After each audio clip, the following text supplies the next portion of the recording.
Buzz રેસીપીમાં આપ સૌનું સ્વાગત છે।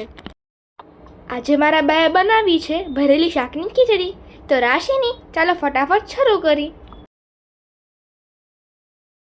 અમે અહીં એક મોટા બાઉલમાં ચોખા અને મગની ફોતરાવાળી દાળ સરખા પ્રમાણમાં લીધી છે।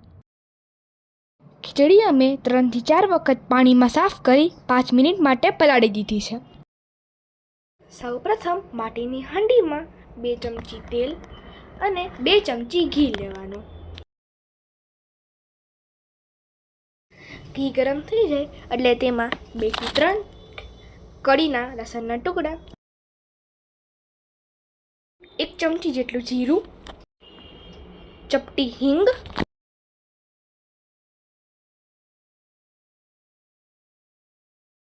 1 ચમચી હળદર નાખીને 2 બાઉલ પાણી નાખી કૂક થવા દેવાનું। અમે અહીં 2 ગ્લાસ પાણી લીધું છે, જે 2 બાઉલની બરાબર છે। હવે શાકના સ્ટફિંગ માટે 1 બાઉલમાં 2 ચમચી ચણાનો લોટ, 2 ચમચી લસણની ચટણી, 2 ચમચી ધાણા જીરું,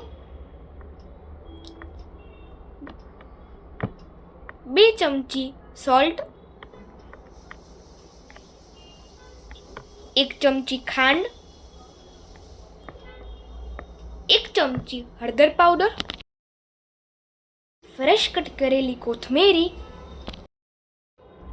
અને 1 ચમચી લીંબુનો રસ નાખી બધું મિક્સ કરી લેવાનું। પછી બટેટા અને કાંદામાં સ્ટફિંગ ભરી લેવાનું।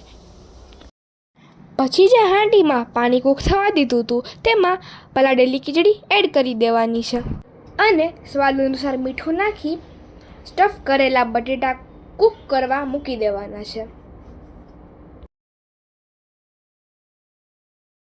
બટેટા થોડા કૂક થઈ જાય એટલે તેમાં સ્ટફિંગ કરેલા કાંદા એડ કરી દેવાના છે। પછી ફરીથી શાક અને ખીચડી કૂક કરવા મૂકી દેવાની છે।